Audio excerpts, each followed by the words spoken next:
Hello, my pretty viewers. Welcome back to my channel. If you are new here, I am Orko Priya. Currently, I am pursuing Bachelor's of Travel and Tourism Management. I am also work in a tourism company. I'm a vocal over artist and I love to do adventure and sports. আজ শ্রাবণ মাসের প্রথম সোমবার। সনাতন ধর্মে আজকের এই দিনটার গুরুত্ব যে কতটা তা আমরা সবাই জানি। চারিদিকে শুধু একটাই ধ্বনি, বাম বাম ভোলে। তো আজকের এই বিশেষ দিনে আমি ভাবলাম ঘরে বসে না থেকে তোমাদের সবাইকে সাথে নিয়ে একটু ঘুরে আসি আর বাবার দর্শনও করে আসি। তোমরাও ঘরে বসে বাবার আশীর্বাদ পেয়ে যাবে আর আমারও সোমবারে বাবার চরণে মাথা ঠেকানো হয়ে যাবে। তাই আজ তোমাদেরকে আমি নিয়ে যাব আমাদের তিলোত্তমা কলকাতার খুব নামকরা জাগ্রত দুটি লর্ড শিবা টেম্পলে। হ্যাঁ, আজ আমরা একসাথে দর্শন করব কলকাতার বিখ্যাত মোটা বাবা এবং ভূতনাথ। তাহলে আর দেরি কেন, চলো একসাথে খানিকটা পুণ্য অর্জন করা যাক।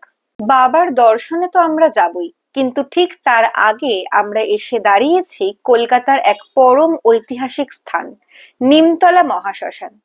বন্ধুরা, এই স্থানটি শুধু একটি শ্মশান ভূমি নয়, এটি আমাদের ইতিহাসের এক বিশাল সাক্ষী। এই পুণ্যভূমিতে দাহ করা হয়েছিল আমাদের দেশের এমন অনেক বীর বিপ্লবীদের, যাদের আত্মত্যাগ আর রক্তের বিনিময়ে আজ আমরা এই স্বাধীন ভারতের মুক্ত বাতাসে শ্বাস নিতে পারছি। এখানে দাঁড়িয়ে বুকটা যেমন গর্বে ভরে ওঠে, তেমনি চোখ দুটো এক অজ্ঞাত শ্রদ্ধায় জলে ভিজে যায়। যে বিপ্লবীরা তাদের নিজেদের জীবন তুচ্ছ করে আমাদের একটা স্বাধীন সকাল উপহার দিয়েছেন, আজকের এই পবিত্র দিনে বাবার দর্শনে যাওয়ার আগে তাদের চরণে আমার শত কোটি প্রণাম। তাদের এই অবদান আমরা কোনোদিনও ভুলব না। গঙ্গার এই শান্ত হাওয়া আর বয়ে চলা জল দেখতে দেখতে মনটা কেমন যেন উদাস হয়ে গেল। এখানে দাঁড়িয়ে গঙ্গার দিকে তাকিয়ে অনেক কথা মাথায় আসছিল, অনেক কিছু ভাবছিলাম।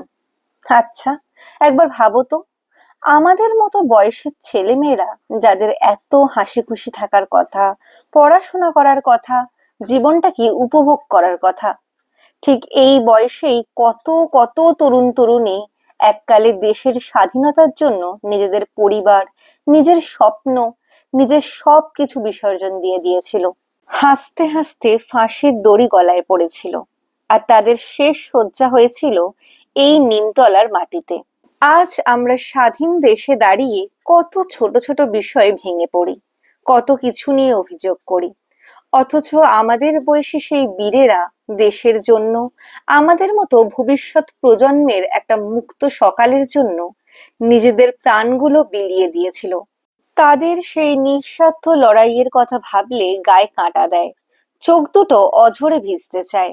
শ্মশানের সেই গভীর ইতিহাস বুকে নিয়ে গঙ্গার ধার ঘেঁষে এবার চলে এলাম কলকাতার বুকে মহাদেবের সবচেয়ে জাগ্রত আর অলৌকিক এক ধামে, শ্রী শ্রী ভূতনাথ মহাদেব মন্দির। ভূতনাথ নামের মধ্যে লুকিয়ে আছে এক অদ্ভুত রহস্য, তাই না? যিনি ভূত, প্রেত, সমস্ত জীব এবং সৃষ্টির অধিপতি, তিনিই হলেন বাবা ভূতনাথ। এই মন্দিরটির ইতিহাস কিন্তু প্রায় ৩০০ বছরেরও বেশি পুরনো। শোনা যায় বানারসি থেকে এক অঘরী সাধু এসে হুগলি নদীর তীরে এই স্বয়ম্ভু শিবলিঙ্গটি আবিষ্কার করেছিলেন এবং এখানেই তন্ত্র সাধনা শুরু করেন। আর আজ এই শ্রাবণ মাসের প্রথম সোমবারে বাবার মহিমা দেখতে এখানে লক্ষ লক্ষ মানুষের ভিড় জমেছে। এখানে এসে বাবা ভূতনাথের এই রূপ দেখলে চোখ জুড়িয়ে যায়। মল্লিক সম্প্রদায়ের হাত ধরে একসময় এই মন্দিরের ভিত প্রতিষ্ঠা হয়েছিল। কিন্তু তোমরা কি জানো এই মন্দিরের সবচেয়ে বড় রহস্য আর অলৌকিক ঘটনাটি কি? প্রতিদিন ভোরে এখানে একটি বিশেষ আরতি হয়, যাকে বলা হয় ভস্য আরতি। আর এই আরতির জন্য যে ভস্য বা ছাই ব্যবহার করা হয় তা কোনো সাধারণ কাঠ বা ধূপের ছাই নয়। ঠিক পাশেই যে নিমতলা মহাশ্মশান রয়েছে, সেখান থেকে সদ্য দাহ করা চিতার জ্বলন্ত ছাই এনে প্রতিদিন ভোরে বাবার পুজো আর আরতি করা হয়। হ্যাঁ, জীবন আর মৃত্যুর এই মহাজাগতিক মিলন প্রতিদিন ঘটে চলেছে ভূতনাথ ধামে। কথিত আছে ভূতনাথ বাবার দরবারে এলে নাকি স্বয়ং কাল ভৈরব ও তান্ত্রিক শক্তি জাগ্রত হয়ে ওঠে। বিশেষ করে অমাবস্যা, ভূত চতুর্দশী কিংবা শ্রাবণের এই সোমবারে দেশ বিদেশ থেকে বহু আঘরি ও তান্ত্রিকেরা এখানে আসেন গোপন সাধনার জন্য। বিশ্বাস করা হয় এখানে যে মানুষ আসুক না কেন, সে জীবিত হোক বা মৃত, কেউ নাকি বাবার আশীর্বাদ ছাড়া খালি হাতে ফেরে না। ভূতনাথ এবং তার ঠিক পাশেই অবস্থিত শ্রী শ্রী মা তারা বৈষ্ণব দেবী মন্দির দর্শন করে আমরা এবার এগিয়ে চলেছি মোটা বাবা মহাদেব মন্দির দর্শনের উদ্দেশ্যে। তোমরা যারা কলকাতার বাসিন্দা তারা অনেকেই হয়তো এই নামটার সাথে পরিচিত, কিন্তু যারা কলকাতার বাইরে থেকে আমার ব্লগটা দেখছো তারা হয়তো মনে প্রশ্ন করতেই পারো যে মহাদেবের নাম মোটা বাবা কেন। এই শিবলিঙ্গের আকার সাধারণ কোনো শিবলিঙ্গের মতো নয়।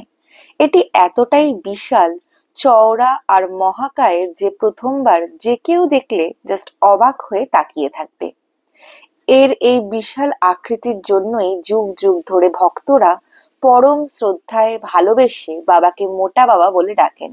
লোকমুখে শোনা যায় এই শিবলিঙ্গটি নাকি কোনো মানুষের তৈরি নয়, এটি এক স্বয়ম্ভু লিঙ্গ, যা মাটির তলা থেকে অলৌকিকভাবে নিজের থেকেই প্রকট হয়েছিল।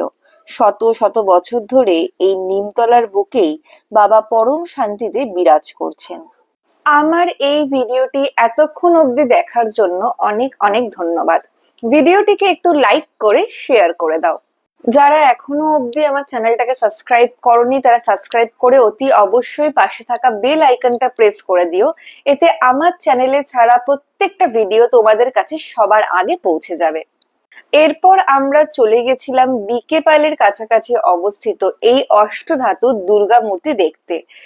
এই জায়গাটি লোকালয়ে দুর্গা বাড়ি নামে পরিচিত। এই মহিষাসুর মর্দিনী প্রতিমাটি প্রায় 11 ফুট উঁচু এবং এর ওজন 1 টনেরও বেশি, অর্থাৎ 1000 কেজির ওপরে।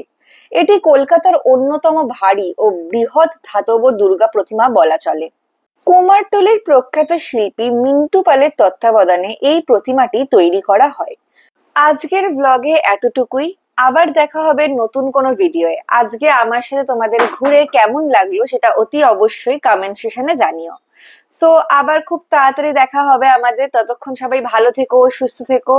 I love you all of you guys. By.